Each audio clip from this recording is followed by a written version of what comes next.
빠른 속도를 향해 가는 시대입니다. 급하게 또 빨리빨리가 아니면 천천히 있으면 왠지 뒤떨어지는 것 같습니다. 그러나 그 속도만큼 중요하고 속도보다 더 중요한 것이 방향입니다. 틀린 방향으로 빨리 돌아간다, 빨리 달려간다. 그러면 반드시 다시 돌이켜야 됩니다. 우리가 단추를 첫 단추부터 틀게 잘못 끼게 되면 결국은 풀지 않으면 다시 낄 수 없는 것처럼 하나님께서 오늘 저와 여러분에게 가장 핵심이 되어지는 교회의 역할과 건강한 축복들이 우리 현장에 펼쳐지기를 소망합니다. 아버지 하나님, 속도가 중요한 만큼 방향은 더욱더 중요하고 그 양이 중요한 만큼 그 질이 중요합니다. 우리에게 가장 가치 있는 그리스도 예수의 나라, 하나님의 나라를 향하여 달려가오니 주여 우리 현장에 은혜를 베풀어 주시고 교회가 교회되고 성도가 성도되도록 우리 현장을 향해서 믿음으로 고백하게 하옵소서. 구주 예수 그리스도 이름으로 간절히 기도합니다. 아멘. 여러분, 오늘 우리가 함께 나눌 말씀은 제목입니다. 같이 읽어볼까요? 시작. 건강한 교회의 올바른 사역. 그렇죠? 건강한 교회의 올바른 사역이라고 할 때 저와 여러분이 좀 붙잡아야 될 것은 특별히 사도행전 2장 보면 우리가 항상 어디로 돌아가자라고 합니까? 교회가 교회답기 위해서는 항상 초대교회로 돌아가자라고 말씀을 합니다. 근데 초대교회는 어디입니까? 사도행전에서 시작한 예루살렘 교회입니다. 예루살렘에 있었던 단순하게 성전이 아니라 예루살렘 교회입니다. 그래서 우리는 이 교회라고 할 때는 마태복음 16장 18절에 반석이죠. 이 반석이 무엇입니까? 베드로, 페트라라고 하는 베드로의 이름이 반석이라서 교황 베드로가 되냐? 그렇지 않습니다. 이 반석은 베드로가 고백합니다. 무엇을 고백합니까? 신앙을 고백합니다. 어떤 신앙을 고백합니까? 그리스도의 교회다라는 신앙을 고백하는 겁니다. 그렇습니다. 예수님이 그리스도십니다라는 신앙을 고백한 내가 내 교회를 네 반석 위에, 네 신앙의 고백 위에 세우겠다 말씀하셨기 때문에 초대교회는 무엇이냐? 초대교회는 베드로가 예수님이 그리스도라는 그 고백 위에 세워진, 그리고 그러면서 에클레시아, 이 고백의 공동체입니다. 예수님이 그리스도라는 고백을 한 공동체인데 이 공동체는 어떻게 됐냐면 부름받은 공동체입니다. 이것이 우리가 아는 초대교회죠. 그래서 유대인의 내용과는 차이가 납니다. 유대인들은 힘이 있죠. 종교 대단합니다. 어떠냐면 여러분, 초대교회가 우리가 지난번에 성소기도원 갔을 때 그 100분의 1로 그거 축소해 놓은 거 봤죠. 거기 있을 때 저 예루살렘 전체를 보니까 그렇게 크지도 않고 작지도 않지만 그래도 그 규모가 아주 작은 건 아니었어요. 그 남쪽에 있는 가운데 뭐가 있었습니까? 큰 성전이 있었지 않습니까? 그 성전이 있었고 그 성전에 있는 것 가운데 이렇게 큰 성벽이 엄청 높았고요. 그리고 여기에 이렇게 회랑이 있었고 또 여기 성도 몇 개 있었고 뭐 여러 가지 사람들이 많이 왔다 갔다 했는데 이게 단순하게 그냥 어느 정도 큰 건물이 아니라 오늘 우리가 읽었을 때 볼까요? 자, 이 46절, 2장 46절 다시 한번 읽어볼까요? 시작. 날마다 마음을 같이하여 성전에 모이기를 힘쓰고 집에서 떡을 떼며 기쁨과 순전한 마음으로 음식을 먹고 47절 하나님을 찬미하며 또 온 백성에게 칭송을 받으니 주께서 구원받는 사람을 날마다 더하게 하시니라. 여러분, 이 성전 안에 들어가는 것 같은 경우에는 이 맨 끝에 있는 이 바깥에는 뭡니까? 이 성전 성소 안이 아니라 예루살렘 성전 안에서의 성소가 아닌 바깥에 뭡니까? 이방인의 뜰이 있었어요. 이 이방인의 뜰이 뭐 1000명 들어가고 2000명 들어가고 아닙니다. 10,000명 단위, 10만 명 단위로 엄청나게 많은 사람이 들어갈 수 있었고 거기에서 요쪽에 이제 여기가 남쪽이고 여기가 동쪽인데요. 동쪽에 여기는 최근에 새로 지어진 뭐가 있냐면 왕의 행각, 왕의 주랑이 있어요. 주랑이 뭐냐면 큰 기둥이 있잖아요. 기둥만 이렇게 우리 뭐 베를린 기둥처럼 위에 천장은 있고 이 통로가 있었고 이건 띄워져 있어요. 통로가 터져 있고 이 기둥들만 이렇게 있어서 위에 딱 이렇게 해놓은 것. 그러면 사람들이 거기 비도 피하고 그늘도 있으니까 왔다 갔다 할 수 있는 통로 같은 거죠. 광장 같은 거예요. 위에가. 이것이 뭐냐면 이렇게 다 둘러싸고 있는 거예요. 그리고 여기 안에 들어갈 수 있는 사람이 몇 명이요? 3,000명, 5,000명인 겁니다. 10,000명 단위인 거죠. 그래서 전 세계에서 이렇게 와서 지금 어디에 모였냐면 여기 남쪽은 솔로몬의 행각 주랑, 여기는 왕의 주랑에서 여기는 최근에 된 거고 이거는 이미 그 옛날 900몇 년 전부터 있었던 거죠. 그래서 계속 증축해 가면서 확장해 가고 성을 보수해 가는 게 예루살렘 성전이었어요. 그래서 헤롯 대왕이 있을 때까지도 40년 동안 이 성전을 짓고 있었던 거잖아요. 계속 지으면서 증축하고 옆에 쌓고 보수하고 이렇게 계속되는 거라서 전 세계에 있었던 유대인들은 늘 이곳에 오는 거죠. 평생에 한 번 와야 돼요. 성지순례라지 와야 되니까 여기는 이 성소 안에서도 레위인들과 그 다음에 제사장들이 그 불을 끄지 않았어요. 여러분 성소 기도원 가면서 처음에 그 모형 말고 안에 들어가서 우리 들어가 본 적 있지 않습니까? 그게 여기에 딱 있는 거죠. 중앙에. 그러면서 여인들의 뜰, 어린이의 뜰, 그리고 이방인의 뜰에서 이 구별이 되어져 있는 거죠. 그 가운데 초대교회 성도들이 모였던 성소에서 하나님을 찬미하고 모였다는 46전 어디냐면 여기예요. 이 긴 회랑, 이 회랑에 사람들이 왔다 갔다 하면서 여기서 좀 3, 4, 5 모여서 있는 겁니다. 자유로웠어요. 이방인들도 들어갈 수 있는 거예요. 근데 여기 왕의 회랑 주랑 이쪽은 뭐냐면 주로 이제 그 로마 사람들하고 다른 이제 힘 있는 사람들하고 이런 사람들이 여기에 들어가 있었을 거고 그 나머지 이게 동쪽, 남쪽, 서쪽 이렇게 쭉 이렇게 회랑이 많았기 때문에 거기에서 3, 4, 5보다는 몇십 명, 몇백 명, 1,000명 단위로 있었던 거고 베드로가 성령이 내려오는 예루살렘에 성령 충만한 그 설교를 했을 때도 오늘 우리 사도행전 3장에 보면 그 설교의 장소도 바로 이곳입니다. 요 안에서 했던 거예요. 거기서 터전 가운데서 외치는 겁니다. 그래서 가다가 어떤 사람입니까? 다른 나라에서 왔기 때문에 말을 못 알아듣는 사람은 그 주위에 옆에서 통역을 하면서 듣고 그 다음에 여기서 하면 저기서 모르면 중간에 있는 사람이 다시 또 말해주기도 하고 요렇게 조금 시장에서 그러니까 쉽게 말하면 이렇게 생각하면 되겠죠. 우리 천정은 없지만 용인시장 안에 들어가 보면 어떻겠습니까?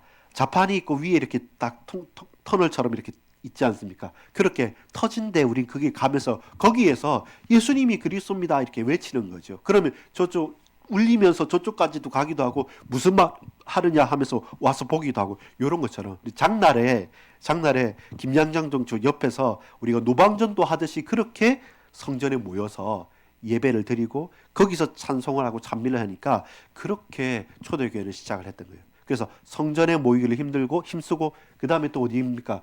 여기 있는 솔로몬의 행각뿐만 아니라 또 어디로 가겠습니까? 솔로몬 행각 말고 저기 마가 요한의 다락방은 어디였겠습니까? 그 성소를 나와 가지고 다른 지역에 있겠죠. 그래서 마가 요한의 다락방은 120명이나 올라가서 기도할 수 있을 만큼 큰 또 집에 2층이 되어지는 거겠죠. 그렇게 거리에서나 혹은 성전에서나 혹은 마가 요한의 다락방인 것처럼 특별한 사람들끼리 또 모여가지고 함께 했던 것. 이것이 뭐냐면 초대교회 때 우리가 보게 되는 그런 교회의 형태인 것이죠. 그래서 꼭 우리가 반석교회 우리 교회가 작다 크다 이 이전에 더 중요한 것은 항상 우리는 집에서 모일 수 있어요. 그리고 항상 우리는 또 교회에서도 모여요. 그러면서도 우리가 볼 게 뭐냐면 베드로와 사도들은 솔로몬의 행각에서 모였던 것처럼 우리가 언제나 거리나 현장이나 어느 곳이나 우리에게는 전도와 선교와 현장의 전도의 장이라는 것. 그걸 알게 된다면 이렇게 해서 결국 제일 핵심이 되는 게 뭐냐면 이 예루살렘이 10년, 20년, 약 15년 사이에 거의 완전 변화가 된다는 겁니다. 유대의 가장 중심이 되는 그러니까 우리나라가 전혀 예수 믿는 사람이 한 명이 없는데 서울에서 성령의 역사가 크게 팍 터뜨려서 마치 옛날에 엑스플로어 74 할 때 여의도 광장에서 그때 복음을 전했거든요. 빌리그램 그 전도 집회가 있었어요. 그는 50년이 다 돼가요. 그 초창기 때 우리나라에서 잘 못 살 때 근데 거기에서 복음을 전하는데 그 말 못하는 사람들이 와가지고 그 이번에 집회도 가니까 영어만 하고 한글도 모르는 사람이 그 전도지 가지고 한글 한쪽 영어 한쪽 가지고 손가락 짚어가면서도 복음을 전하는데 그거 읽어보라고 하는 사람이 읽고 눈물을 흘리고 하나님 앞에 돌아올 만큼 결실이 될 만큼 강력한 은혜가 탁 임하여져서 놀랍게도 그 전혀 불신자 그리고 하나님을 대적하는 유대교였던 예루살렘 한 도시가 하나의 큰 도시가 대도시가 10년에서 15년, 20년 사이에 완전히 뒤집어지는 역사가 일어나는 거죠. 그게 초대교회였습니다. 그 교회사의 연구의 그겁니다. 가장 폭발적인 교회의 부흥 운동은 언제냐면 가장 초대교회. 그 초대교회 처음 그 10년, 20년 그 사이에 모든 것들이 완전히 싹 변화되었어. 그 힘과 동력을 가지고 이제 어떻게 합니까? 흩어진 거예요. 너무나도 강력하게 역사가 일어났기 때문에 핍박도 강력하게 왔던 거죠. 근데 그때는 성전에 모인 게 아니라 여기서 뭐가 됩니까? 디아스포라로 흩어진 유대인이 되는 거죠. 이제 핍박 가운데 흩어졌지만 이 불꽃이 어떻게 되냐면 산불 같은 게 바람이 이렇게 불이 있다가 바람이 살상상 부는 게 아니라 큰 태풍 같은 훅 불으면 불씨가 탁 날아가잖아요. 그 불씨가 다른데 올라붙어서 더 확산되어지는 것처럼 그런 큰 하나님의 역사와 그리고 환란 가운데 그래서 응답의 역사와 항상 같이 오는 것은 핍박과 환란입니다. 그것이 같이 와야지만 놀라운 폭발적인 활력으로 다가오게 되는 거죠. 그래서 여러분 초대교회의 부흥, 초대교회라는 것은 사실 재현이 불가능할 정도로 전혀 믿지 않던 그러니까 이렇게 보면 이렇게 서울 시민 많잖아요. 우리 놀러도 가고 할 수도 있지 않습니까? 근데 그 서울에 아무도 안 믿는데 나 혼자 믿었는데 10년 안에 서울에 80%, 90%, 100% 사람들이 다 예수님을 듣고 그 중에 한 반 정도가 믿게 됐다. 그러면 이게 사실 가능한 일일까요? 우리는 불가능하다 생각하지만 근데 하나님께서는 그렇게 교회를 사용하셨고 역사하셨습니다. 그러면 우리가 볼 수 있죠. 뭘 볼 수 있냐면 여기서 나타나는 스피드, 속도를 볼 수 있습니다. 근데 여러분 이 속도가 반유대적이고 그리고 반헬라적이고 그리고 세상과 반하지만 그러나 무엇과 합합니까? 빠른 속도로 반대하죠. 근데 복음의 방향은 합치한 거예요. 세상과는 반대되지만 하나님이 원하시는 뜻과는 합치되는 거예요. 이 두 가지가 같이 필요합니다. 그래서 항상 우리가 자칫 잘못하면 빨리 가는 거 중요한 거 아니야? 바르게 가야지. 맞는 말입니다. 근데 초대교회를 가만히 연구해 보면 이렇습니다. 적어도 속도와 방향이 같이 가야 돼요.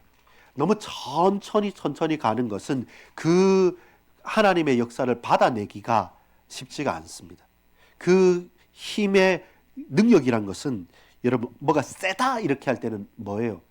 강력한 무게와 그리고 속도가 같이 있을 때 그 핵폭탄이나 어떤 대단한 힘이라는 것은 속도와 무게가 같이 탁 터졌을 때 나타나는 거예요. 그래서 우리가 교회 부흥이다 그리고 하나님의 역사가 나타난다라는 것은 우리 평생 믿어야 되지만 그 평생 믿기 때문에 지금은 안 믿어도 된다는 게 아닙니다.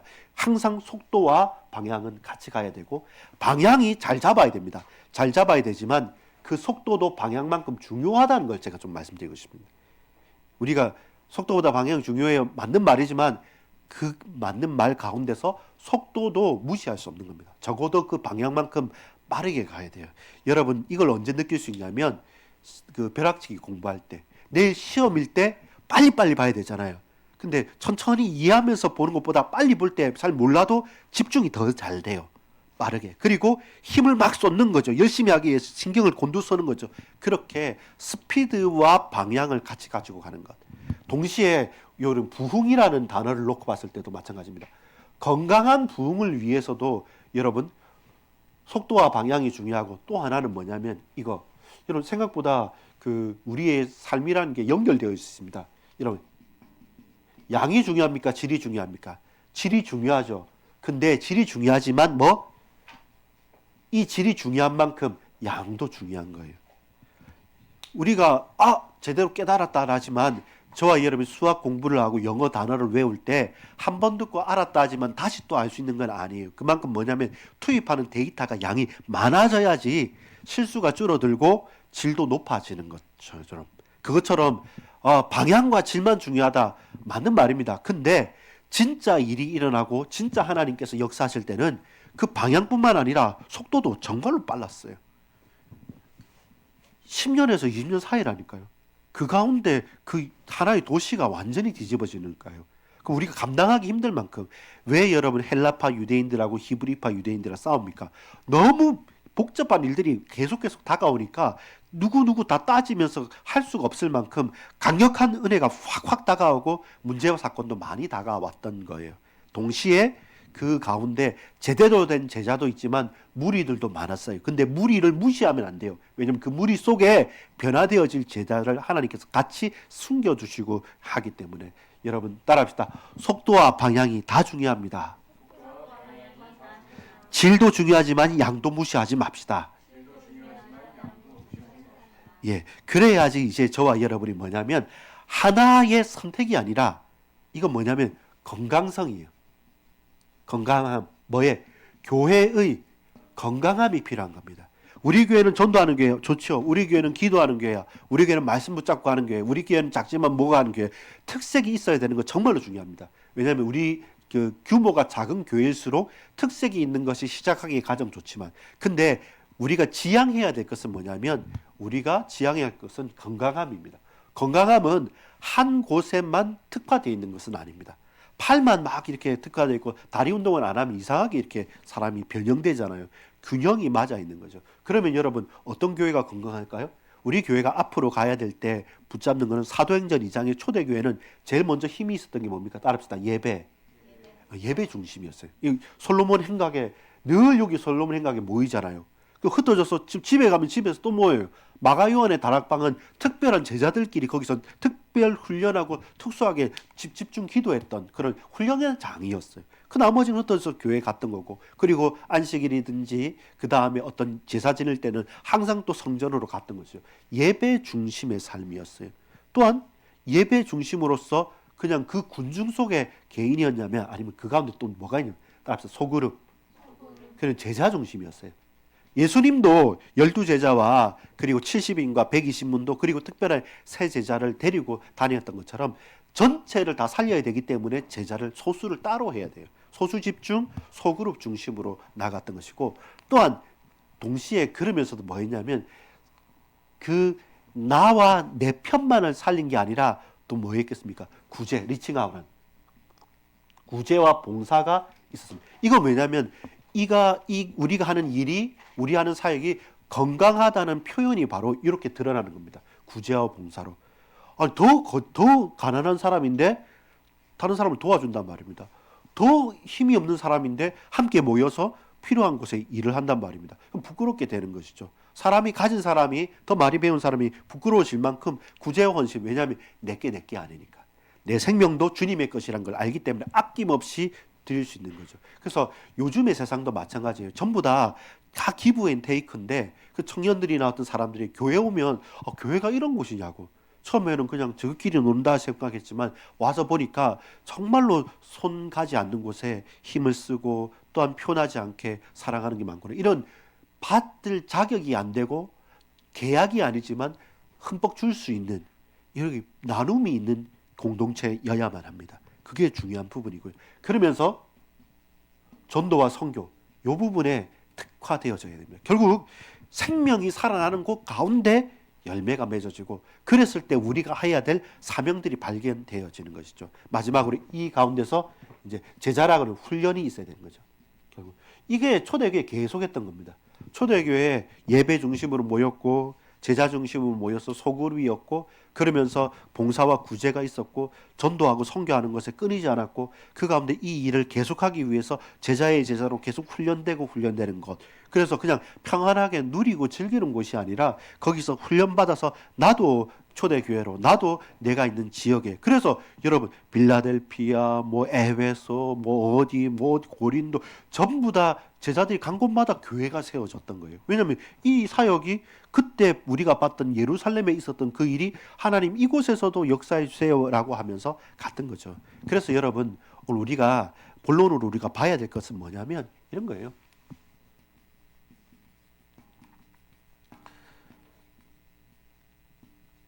부흥하는 교회인가 아니면 쇠퇴하는 교회인가? 이 질문을 우리가 좀 할 수 있어야 합니다. 사도행전 2장을 보면서 특별히 오늘 우리 봤던 게 아까 솔로몬의 행각이라고 했죠. 솔로몬의 성경에서는 행각이라 표현하고 영어로 보는 주랑입니다. 이게 더 맞는 말이에요. 주랑이 뭐냐면 기둥입니다. 솔로몬의 기둥이 쫙 늘어서 있는 기둥 늘어서서 거기 위에 지붕만 덮인 말 그대로 장 솔로몬의 광장 결국 그 솔로몬의 광장이 그들의 현장이었던 것이죠. 거기에서 24시간 열려져 있습니다.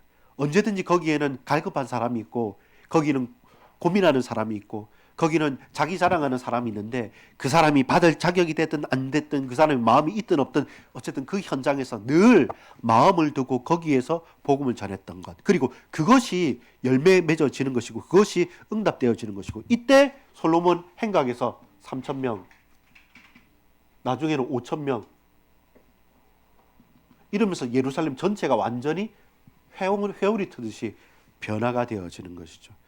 여러분 우리의 솔로몬 행각을 찾아야 됩니다. 저와 여러분 절대로요.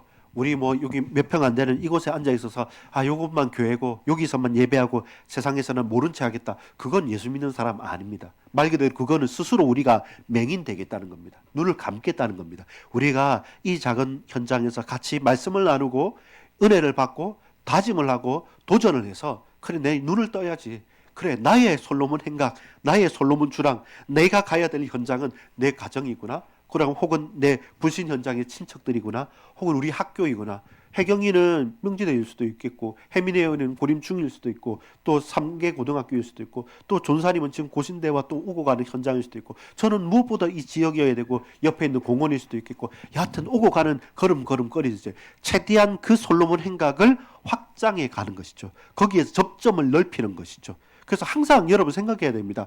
그냥 예수 믿는 사람은 따로 있는 게 아니라 언제나 불투성 대다수들. 결국 초대교회도 그러했던 것처럼 하나님 용인 지역이 이 김장장동이 이 처인구가 우리의 솔로몬 행각이 되게 하옵소서. 그래서 이 현장에서 예수 이름 들을 자 보내주시고 우리가 주저하지 않고 두려워하지 않고 그 현장에서 영안을 열고 눈을 뜨게 하여 주옵소서.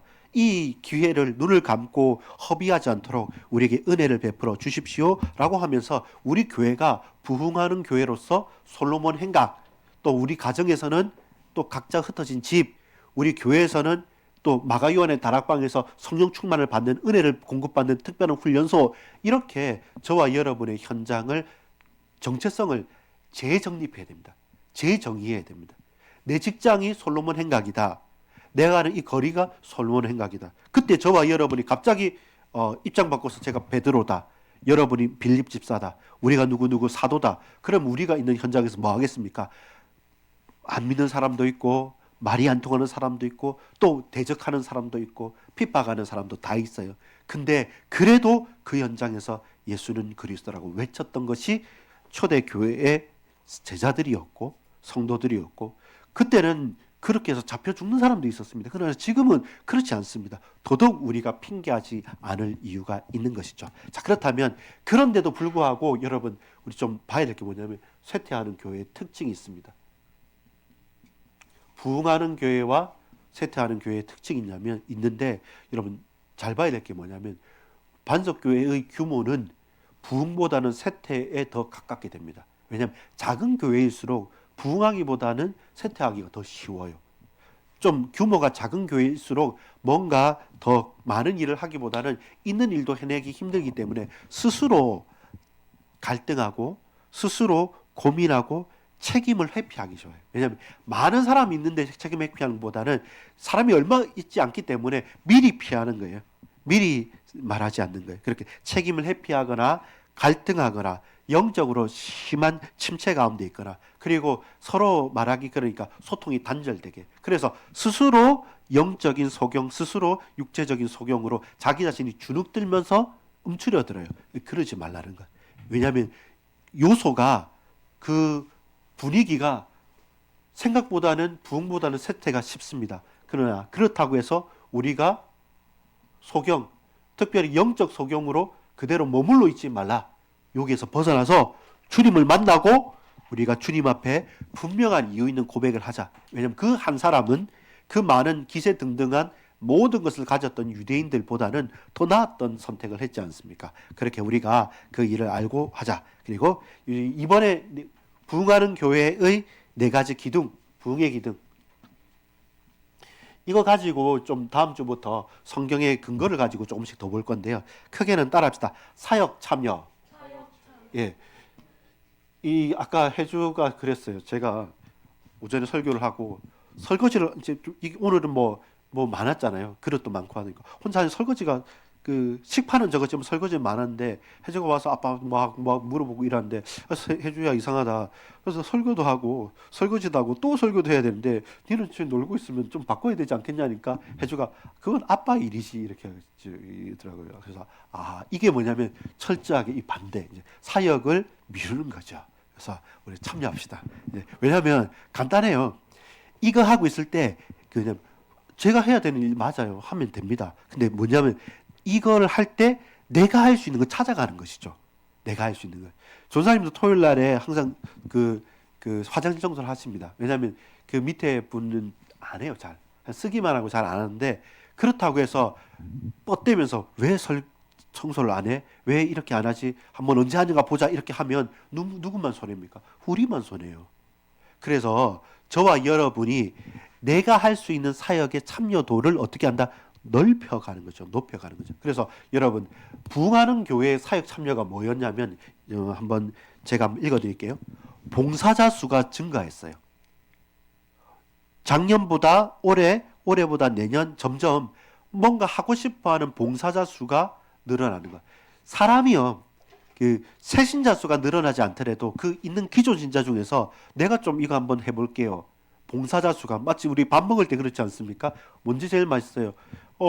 권사님이 하나 싸우고 그 다음에 혜경이 엄마가 또 요리 하나 하고 또 누가 뭐 하나 들고 오고 저번에 뭐 집사님이랑 올 때마다 뭐 하나 가지고 와서 또 하고 김상문 성도님 오다가 뭐 하나 가지고 와서 이렇게 몇 개가 쌓여버리니까 어떻습니까?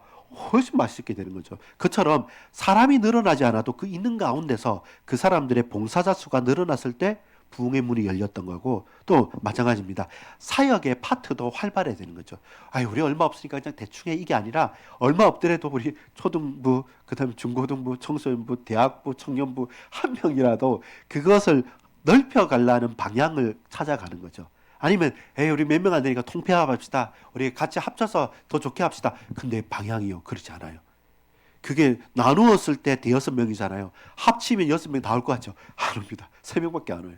그것처럼 각각의 사역수를 활발하게 만들어가는 게 더 많고 그리고 그 참여도를 최대한 높여가고 근데 또 하나가 뭐냐면 그 아까 해주가 말한 것처럼 목사님이니까 장로님이니까 아니라 사역이 평신도 그리고 내가 직분이 안 맡은 사람들이 더 많은 역할을 할 때 그러면 만약에 해주가 청소를 한다. 누가 뭘 더 한다. 그러면 제가 가만히 있겠습니까? 직분자들이 깜짝 놀라는 거죠. 새 가족이 저 얼마 오지도 않았는데 저 신앙생활을 하지도 않은 분이 저렇게 열심히 해. 그럼 기존에 있던 분들이 더 사역을 활발하게 할 수밖에 없는 거죠. 그래서 참여도가 높아지는 거죠. 그게 첫 번째였고 두 번째 따라합시다. 시작. 미래지향적 실천 있죠. 미래지향적 실천. 그래서 늘 쇠퇴하는 교회의 특징이 뭐냐면 바꾸지를 않아요. 그냥 그거 괜찮다는 겁니다. 저 좀 새롭게 해가지고 페인트도 칠하고 간판도 새로 그거 돈 든다 하지 말자. 항상 바꾸질 않아요. 그냥 그게 좋고 왜 원래 그대로 있는 것 그대로 하는 게 편한 거는 사실이에요. 근데 결코 그렇게 하면 부흥을 하지 않고 점점점 낡아져요. 쪼그라들게 되는 거죠. 그래서 여러분 이런 이제 미래가 없으면 3040 세대가 없어요. 결국 핵심이 되는 게 뭐냐면 제일 일 많이 하고 제일 힘겹고 제일 도움이 많이 필요하고 그러면서도 미래가 있는 데가 누구냐면 3040 세대거든요. 결혼을 하고 출산을 하고 그러면서 사회에 아직 기반 닿지 않았고 그러면서도 뭔가를 해야 되겠다. 여러 가지 많은 이런 고민이 있는 사람이 세상으로 가서 동호회를 가는 게 아니라 교회로 오잖아요. 그러면 같이 성장해 가는 거죠. 그래서 여러분의 친구들의 부모님들 3040 하고 함께 하는 것이 부흥하는 교회의 특징이었어요. 또한 다음 세대가 부흥해요. 어른들이 많이 와서 헌금도 많이 하고 또 막상 헌신을 많이 하니까 이 노년의 인구가 늘어나는 거기 때문에 더 많이 오는 거 좋죠. 근데 그와 비슷하게 그리고 그만큼 이상의 다음 세대가 활성화하게 되어지고 결국 다음 세대가 온다는 말은 뭡니까? 부모 교육이 활성화되어 있는 교회들, 그 교회들이 미래를 놓고 실천을 하고 있다라는 거였습니다. 세 번째 읽어볼까요? 시작. 대위임령의 헌신. 전도와 선교에 헌신되어져 있는 교회들. 결국에는 이제 부담이라고 생각하는데 아니요. 전도를 하라고 전도하자고 하고 그 뭐 프로그램도 있고 또 집회도 있는 교회가 결국은 전도예요. 저도 여기 보면 그 한 번씩 가서 보면 저쪽에 있는 그 신일교회나 또 용인제일교회나 그래도 큰 교회고 전도에 열심히 있는 교회 성도님들이 전도지 들고 다니세요. 그거 말고는 그냥 가만히 우리 교회는 전통 있는 교회야라고 하면서 전혀 전통만 내세우지 전도와 선교에 헌신되어 있지 않으면 결국 물어보니까 옛날에는 맨날 그래요. 옛날에는 500명이 넘고 1000명이 넘었는데 지금은 요새는 사람들이 없어. 다들 돌아가시고 그러니까 3040 세례도 없고 후대도 없고 전도와 선교에 마음도 쓰지도 못하는 거죠. 그러니까 그게 악순환의 순환이 되는 것이죠. 여러분 우리 한번 적용을 해볼 필요 있습니다. 어렵더라도 아니더라도 우리 그냥 전도지 들고 오고 가고 나가고 그리고 한번 해라고 하면 아마 여러분 부끄러워서 막 숨을 수도 있는데 그냥 철판 깔고 한번 해보고 이거 별거 아니네 싶으면서 혼자 하기 힘들면 같이 가서 하고 그렇게 전사님하고 손잡고 하고 저하고도 해야 되고 우리 2일 1조나 3일 1조 해가지고 하면 정말로 또 재미있게 할 수도 있는 거거든요. 여러분 놀랍게도 김상훈 성도님도 요 앞에 그 버스 정류장에서 그냥 전도해서 만난 사람입니다. 뭐 특별한 거 아니었어요. 특별하게 준비된 게 아니었고 그냥 그날 전도지를 드렸고 생각해 보겠다고 하고 생각해 보시고 그 다음 날에 전화가 오셨어요. 제 서울에 있는데 그렇게 해서 만난 거였죠. 다른 거지 않습니까? 그리고 여러분 전도와 선교에 헌신됐다는 말은 뭐냐면 그 새가족 훈련이나 그 교회의 담장을 넘어가는 그 헌신. 그러니까 교회만을 위해서 교회 안에서의 재정 집행이 아니고 되도록이면 교회를 넘어가서 사회를 향해서 뭔가의 재정도 투입하고 한 교회들이 실제로 성장을 더 부흥을 했다. 이런 이제 통계 자료를 가지고 같이 한번 얘기해 보거든요. 그렇다면 이 내용들에 대한 하나하나에 대한 성경의 근거는 뭐고 성경에서 어떻게 말하는가를 우리가 한번 좀 볼 필요 있어요. 그래서 앞으로 우리 이 오후 예배에 그다음에 올해 마지막을 보면서 그럼 우리 교회는 어떻게 성경적으로 건강한 교회가 되어져서 자칫 잘못하면 가만히 있으면 아무 일도 일어나지 않습니다. 근데 아무 일도 일어나는 게 아니라 가만히 있으면 쇠퇴합니다. 반드시 흔들립니다. 그래서 가만히 있지 않고 우리가 안정적으로 하나님을 집중해서 묵상하지만 우리의 손과 발은 늘 땅에서 우리 현장에서 부단히 노력하면서 한 현장을 위한 한 사람을 향한 헌신이 있는 것 이것이 필요한 것이죠. 그리고 네 번째 보면 읽어볼까요? 시작. 함께하는 공동체. 함께 공동체입니다. 함께 공동체의 특징이 뭐냐면 소그룹. 이거는 우리가 진짜 바로 할 수 있어요. 주일날 장로님 권사님 보고 싶고 은정 형제도 보고 싶고 김상구 성도님과 김성구 성도님 보고 싶고 지금 우리 교회를 거쳐갔던 집사님 또 우리 친구들도 보고 싶고 또 혹시라도 저시라도 어떻게 또 연결되어지면 기도해주고 축복해주고 저는 진짜 기도했습니다. 하나님 지난주에 노숙자 아저씨 왔는데 냄새 정말 났어요. 그래도 반가운 사람입니다. 어쨌든 한 사람이라도 한 영혼이라도 우리가 소그룹이 강해져야 돼요. 여러분 누가 새로 왔잖아요. 그러면 내 마음을 딱 내려놓고 입장을 바꿔서 내가 처음 갔을 때 누군가 나를 위해서 웃어주면 어떨까? 저와 여러분이 누군가 내게 왔을 때 서로 어색해요. 서로 어색할 수 있는데 근데 소그룹 그리고 변화를 놓고 한 현장을 놓고 한 마음을 놓고 해 나간다라는 것은 수용하는 겁니다. 변화를 적극적으로 수용하는 겁니다. 그런 교회와 현장이 결국은 변화되는 거죠. 이것은 똑같은 겁니다. 왜냐하면 교회의 부흥이기도 하지만 이것이 결국 무엇과 연결됩니까? 가정에서도의 부흥입니다. 왜냐하면 이게 솔로몬의 행각에서도 일어난 일이지만 어디에서도 일어나는 일입니까? 마가의 다락방에서도 일어났던 일이죠. 우리의 직장에서도 일어날 일입니다. 결국 저와 여러분이 딴 거 아니잖아요. 내가 조금 더 먼저 앞장서 손을 내밀고 사역하고 그리고 미래지향적으로 생각하고 변화를 두려워하지 않고 내게 맡겨진 거 될 수만 있으면 먼저 앞장서서 전도하고 선교하고 그러면서도 한 사람 연약한 사람 없는가 하면서 같이 가는 거. 결국 한 조직과 가정과 현장이 살아나는 부분이에요. 저게 성경에는 아니냐? 성경에 분명히 저렇게 돼 있어요. 그게 어디에? 초대교회와 바울과 바울 팀들 그리고 흩어졌던 교회들. 근데 여러분 더 크게 역사했던 이유는 뭐냐면 이게 있어요.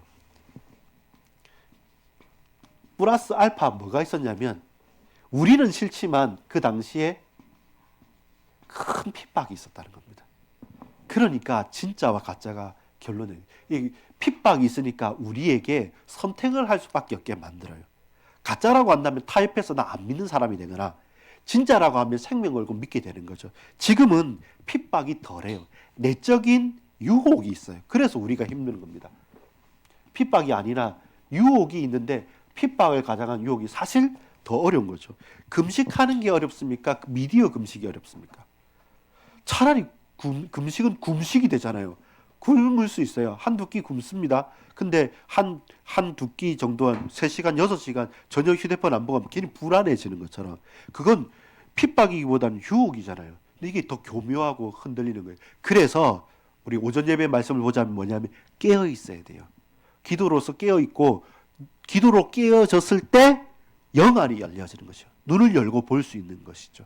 그렇게 저와 여러분이 영안을 열고 깨어서 우리 교회가 우리 가정이 우리 조직이 변화되어지고 성장하고 정말로 성령 충만하기 위해서 어떠한 함께하는 공동체가 될 건가. 따라합시다. 사역 참여 문화, 미래지향적 실천, 대위임령의 헌신, 함께하는 공동체. 이것이 이제 부흥의 기둥이 돼야 돼요.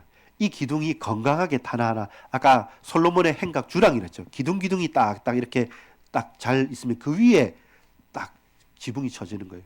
그러면 보호가 되어지고 그러면 함께 갈 수 있는 거예요. 여러분 우리 교회는 어디로 가야 됩니까? 핍박을 두려워하지 마시고 유혹을요 깨달아야 돼요. 유혹은 숨겨져 있으면 너무 힘이 세요. 근데 유혹이다. 이거 유혹이구나. 이거 나를 흔드는 거네. 이렇게 드러나 버리잖아요. 그럼 쉬운 거예요. 그래서 여러분 휴대폰을 하더라도 당당하게 하십시오. 저 구석에서 이렇게 하지 말고 뭔가 잘못된 걸 하더라도 내 해놓고 실수했다고 말을 하는 것이지 그걸 모른 체하고 계속 숨기게 되면 골마 터져서 더 큰 병이 되는 것이죠. 그래서 유혹과 핍박을 이겨내는 반석교회가 되길 원합니다. 반석같이 든든한 이 신앙 고백 위해서 우리 앞에 다가온 핍박 있습니다. 우리에게 스스로에게 내면에게 다가온 많은 유혹 분명 많습니다. 건강한 교회로 정말로 우리 반석교회를 하나님 써주십시오. 그래서 두려워하지 않고 그래서 다른 세상에 부러워하지 않고 분명히 믿음 가지고 교회가 4층도 문제가 안 돼요. 작아도 문제가 안 돼요. 우리에게는 나에게는 여러분에게는 솔로몬의 행각이 저 중앙시장에 있지 않습니까? 아니면 저기 ILX에서 CGV 있는데 거기도 있고요. 거기에 지금 신천지가 차지하고 있잖아요. 하나님 교회가 지금 역사하고 있잖아요. 걔네들이 내가 갈 솔로몬의 행각을 차지하고 있네. 이것 봐라 하면서 우리가 맞서 싸울 만큼. 근데 여러분 진짜 이 사람들은요. 24시간 교대해요. 저녁 9시 반, 10시 집에 갈 때도 분명히 사람 있어요. 똑같은 사람은 아니에요. 근데 딱 장악해서 거기를 계속 교대하면서 있어요. 이거 성경에 있는 전략을 얘네들이 하고 있네 싶을 만큼 분노가 올라와야 됩니다. 그래서 우리가 우리에 있는 더 확실한 솔로몬의 행각, 하나님 내게 솔로몬의 행각을 보내주십시오. 그리고 우리 가정에서도 교회에서도 현장에서도 이 부흥하는 교회의 축복을 누릴 수 있도록 변화시켜 주시고 믿음으로 도전하게 해 주십시오. 라는 이 소망과 희망을 가지고 이제는 이 성경적인 내용과 실천 사항을 이제 한 주씩 봅시다. 그래서 그 하나씩 실천 사항을 가지고 2025년도를 마무리하고 2026년도에 그걸 실천해 가면서 정말로 하나님께서 우리에게 주어진 이 말씀대로 실천 사항대로 우리 소그룹으로 모여 보는 거고요. 전도 현장도 전도지 가지고 가보는 거고요. 그리고 다른 사람 도와주는 거고요. 그러면서 또 예배 축복 가지고 정말 제대로 예배하는 거 해보자는 거죠. 그리고 성경의 말씀을 믿고 달려가 보자는 것. 그러면 여러분 우리가 안 해도 하나님께서 붙여주시는데 우리가 그에 헌신한다면 과연 하나님의 그 큰 은혜가 어떻게 역사하시겠습니까? 기도합시다. 아버지 하나님 감사합니다. 우리 개인과 가정과 교회와 현장에서 하나님 쇠퇴하고 쪼그라드는 조직이 아니라 확장하고 발전하고 성장하면서 많은 사람을 살리는 크고도 넓은 그릇을 준비하는 우리 반석교회가 되도록 우리 개인과 온 가정이 되어질 수 있도록 주님 은혜를 베풀어 주시고 역사해 주옵소서.